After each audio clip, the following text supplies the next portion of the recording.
Hi guys, and welcome back to What Fuels a Dancer. My name is Leah and I am a professional ballet dancer and a certified nutrition health coach. First of all, I just wanted to say a happy new year to you all. I'm still filming this before Christmas. As you can see, my nutcracker collection, or part of my nutcracker collection up there. So I know that it's a new year. Last year was a very difficult year, and it's not like this year all of those problems or issues or hardships are just going to disappear. So in light of that, I wanted to talk about setting goals, not because you have to, or even if you don't even want to. I just want to talk about some things that we can think about in order to build healthy and sustainable and balanced goals, whether or not we want to try and focus on something big, something small, or nothing at all. Many people like to start the new year with a sort of goal setting or writing down a list of goals that they want to pursue over the year. But if anything that 2020 taught us was that things can go totally not as planned. So how can we create this sense of a new start in pursuing a new or existing goal, and while also holding it loosely and with some flexibility so that we can adapt and change it over time? And talking about realistic goal setting is also going to help us in building our relationship with food and with our body. So if that is of interest to you, make sure you are subscribed down below and hit the notification bell so that you never miss a video with me. I have a lot of really awesome and fun videos planned for this year, including a series on body image that will be starting in my next video. And also make sure to give this video a thumbs up and keep watching.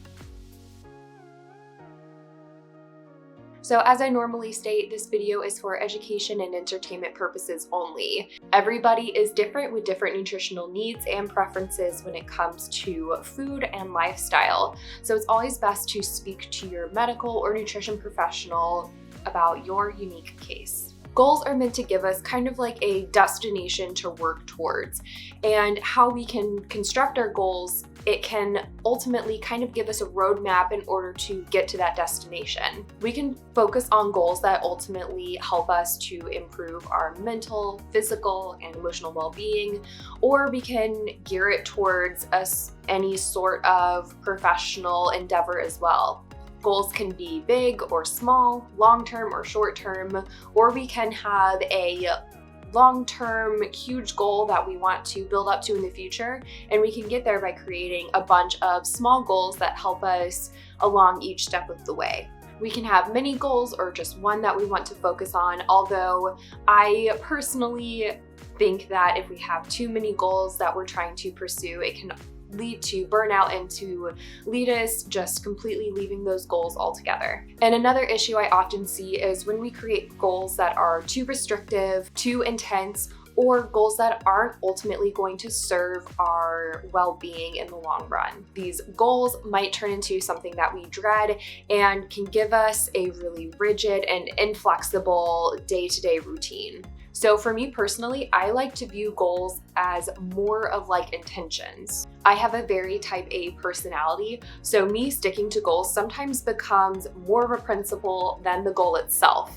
So by viewing my goals as intentions, it kind of in my mind allows me a little bit more of flexibility in changing my either overall goal or how I want to get to that goal. And it allows me to maybe set that intention aside for a little while I take a little bit of a break so that I can come back to it later.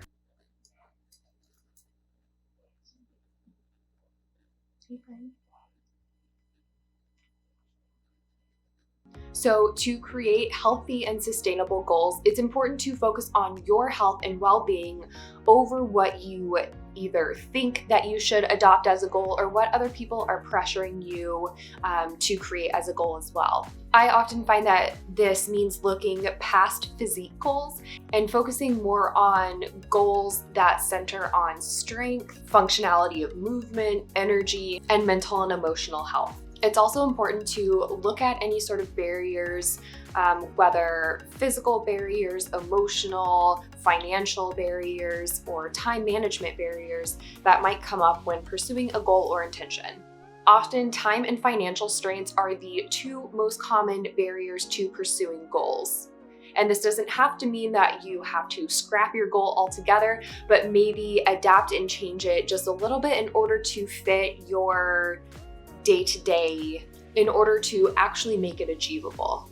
So then after thinking about some of those barriers that you might encounter in pursuing some of your goals, then it's time to brainstorm and really explore what goals you have for yourself and how you can work towards them. And just as a reminder, we don't have to create or adopt goals that are going to be looking at changing our physical appearance. I think society in general, as well as the dance world, kind of pushes us to think that we always have to be improving upon our body and that we have to constantly get ourselves in better shape or look more of a certain way. And I think for me, a few years ago, when I thought about how I didn't want to have goals for the foreseeable future that didn't deal with my physical appearance, it really helped me not only to stick to my goals because I had more of an underlying drive in terms of my overall well-being.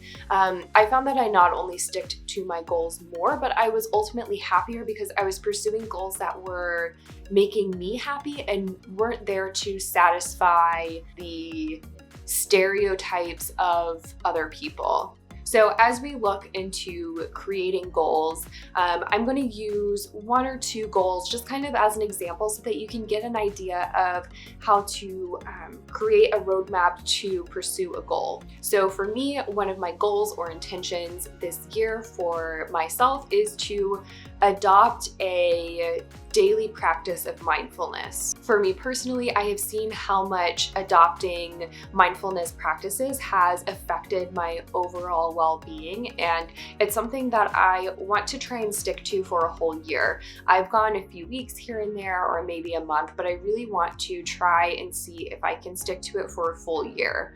But I don't want to do it by doing the same thing every single day. I want to go about it in terms of, yes, making it a goal for the whole year, but breaking it down into month segments and trying different ways of pursuing mindfulness each month and seeing what works for me. And it kind of adds more change and creativity throughout the year, which I really thrive on.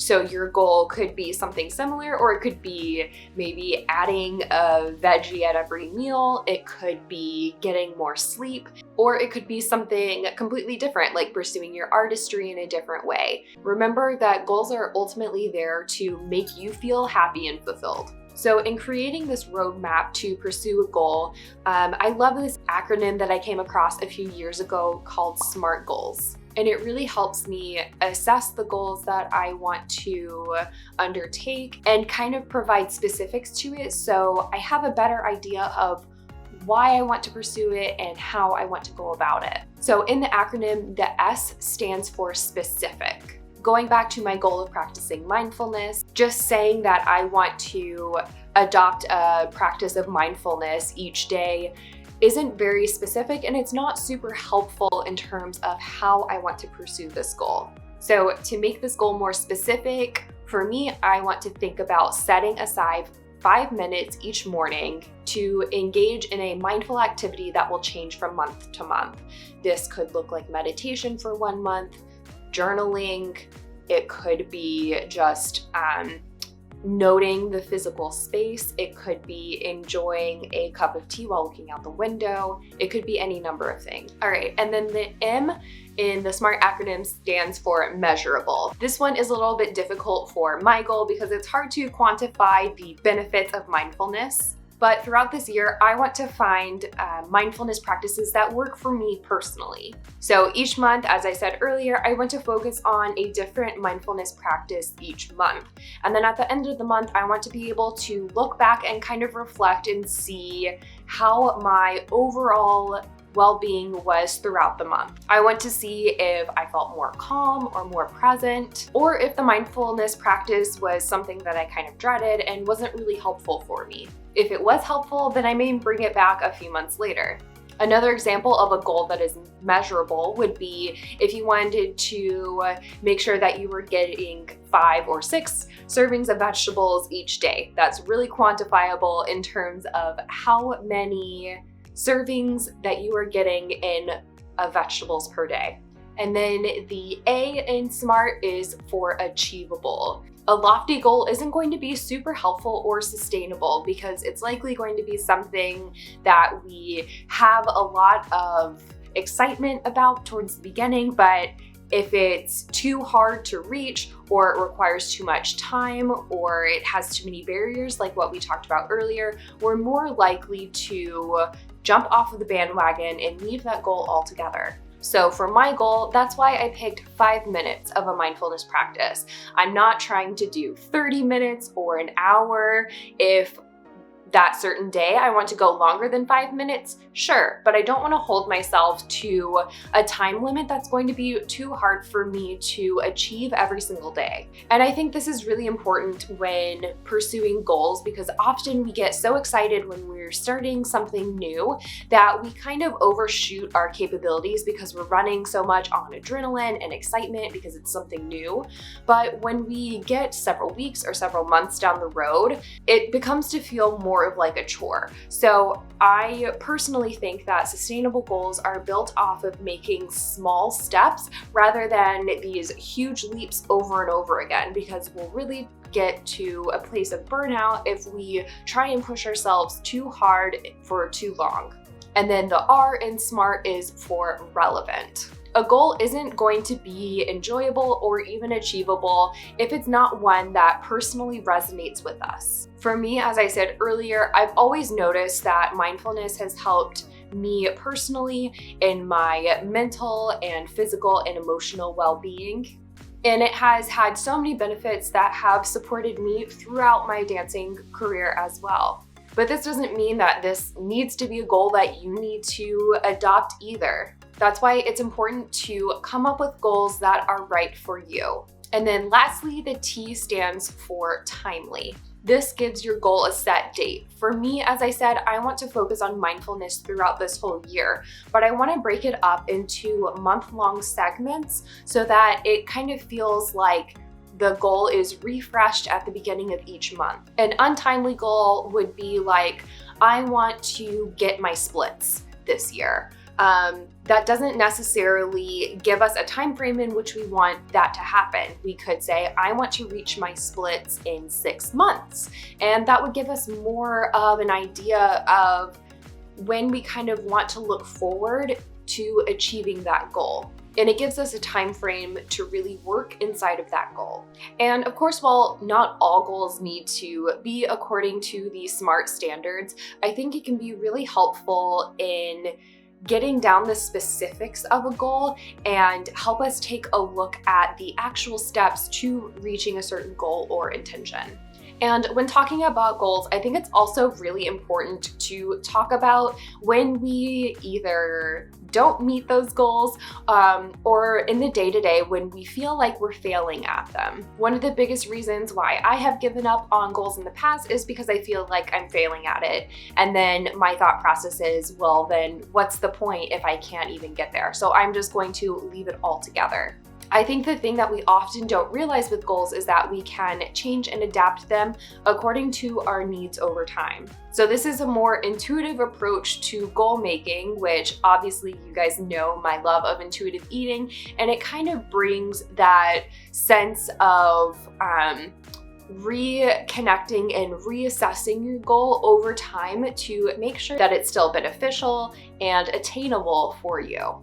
And it allows us to have some flexibility because most goals that we make aren't going to be 100% sustainable off the bat because we can't see into the future. And again, as 2020 showed us, major curveballs can be thrown our way that really hinder us to be able to reach a certain goal. And that's totally okay because our inability to see into the future doesn't mean that we shouldn't or that we can't make goals.